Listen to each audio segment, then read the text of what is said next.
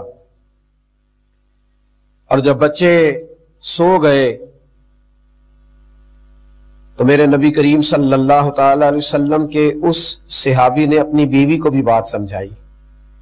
تب اس رنگ یہ ہے کہ خاتون نے نا کھانا دسترخوان پہ چنا، اور پھر ترتیب اس طرح کی دونوں میاں بیوی نے بنائی کہ تم اس طرح کرنا، کسی طریقے سے چراغ بند کر دینا، کیونکہ کھانا تو ایک آدمی پیٹ بھر کے بمشکل کھا سکے گا. چراغ کو بند کرنا، چشم تصور میں بات لائیے گا. اور مہمان کے ساتھ بیٹھ کر کھانا بھی سنت ہے. کھانا چن دیا گیا. حضرت ابو طلحہ رضی اللہ تعالیٰ عنہ کی زوجہ اٹھی اور کسی کام کے بہانے چراغ کو بجھا دیا. دونوں میاں بیوی ہاتھ ہلاتے رہے. یہ باتیں ہم کر لیتے ہیں، سن لیتے ہیں، کبھی ان کا ذائقہ تو لیا کریں، اس کی ذرا لذت تو محسوس کریں کہ بچے بھوکے سلا دیے، خود دسترخوان پہ بیٹھے، ہاتھ بھی ہل رہے ہیں، منہ بھی ہل رہا ہے.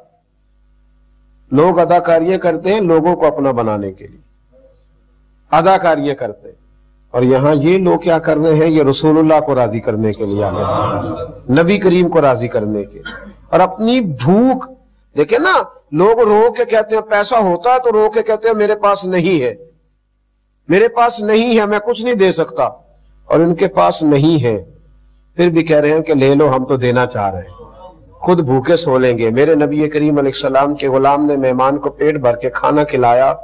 اور جب آپ اخلاص والا معاملہ کرتے ہیں نا، احسار والا معاملہ کرتے ہیں، تو پھر آپ کو دنیا سے ڈگری لینے کی ضرورت نہیں پڑتی. پھر وہ کمزور آدمی ہے جو یہ سوچتا ہے کہ مجھے لوگوں سے تھوڑی ڈگری لینی چاہیے، لوگ میری تعریف کرے کہ میں بڑا سخی ہوں. حضرت ابو طلحہ فرماتے ہیں رات مہمان کو کھانا کھلایا، سو گئے. صبح نماز کے وقت مرتب ترتیب کے ساتھ میں اٹھا، لیکن جب مسجد نبوی صلی اللہ علیہ وسلم نے پہلا قدم رکھا تو مجھے بتانا نہیں پڑا. نبی کریم علیہ السلام نے فرمایا ابو طلحہ، تیرا اور تیری بیوی کا رات والا عمل خدا کو بھی بڑا پسند آیا ہے، اور محمد مصطفیٰ کو بھی بڑا ہی پسند آیا صلی اللہ علیہ وسلم، بڑا پسند آیا ہے عمل رات. فرمایا اللہ نے قرآن نازل کر دیا. رب فرماتا وَيُؤْثِرُونَ عَلَىٰ أَنفُسِهِمْ وَلَوْ كَانَ بِهِمْ خَصَاصَةٌ. فرمایا وہ لوگ اپنی ذات پر دوسروں کو ترجیح دیتے تا چاہے انہیں شدید حاجت ہی کیوں نہ ہو. شدید دیکھیں نا، مزہ بھی اسی چیز کا ہے. اگر کچھ تھوڑا سا سائڈ سے نکال کے آپ کسی کو دے بھی دیں تو یہ کمال تھوڑا ہے. میرے پاس پڑے ہوئے تھے 50,000 تو میں نے 2,000 خرچ کر دیے تو یہ کمال تھوڑا ہے. میرے پاس چند چیزیں پڑی ہوئی تھی تو ایک مجھے پسند تھی، ایک نا پسند تھی، تو چلو یہ کون سا میں پہنتا ہوں کسی کو دے دی تو یہ کوئی کمال ہے؟ اللہ تو فرماتا ہے لن تنالوا البر حتی تنفقوا مما تحبون. اگر کسی نیکی تک پہنچنا ہے نا، دیکھیے فرمایا اگر نیکی تک پہنچنا ہے تو پھر سنو، تم ہرگز نیکی تک نہیں پہنچ سکتے جب تک اپنی پیاری چیز راہ خدا میں خرچ نہ کرو. مما تحبون، وہ خرچ کرنی ہے جس سے تمہیں محبت ہو گئی، وہ چیز تم نے خرچ کرنی ہے جس سے تمہیں محبت ہو گئی ہے. لن تنالوا البر، ورنہ تم نیکی تک پہنچ سکتے. پھر ٹھیک ہے، تم اپنے دل کو مطمئن کر لو، اپنے آپ پہ راضی ہو جاؤ کہ میں نے یہ کر لیا ہے، لیکن تم خیر تک نہیں پہنچ سکتے. اگر نیکی تک پہنچنا ہے تو پھر تو اپنی محبوب چیز، پیاری چیز اللہ کے راستے میں خرچ کر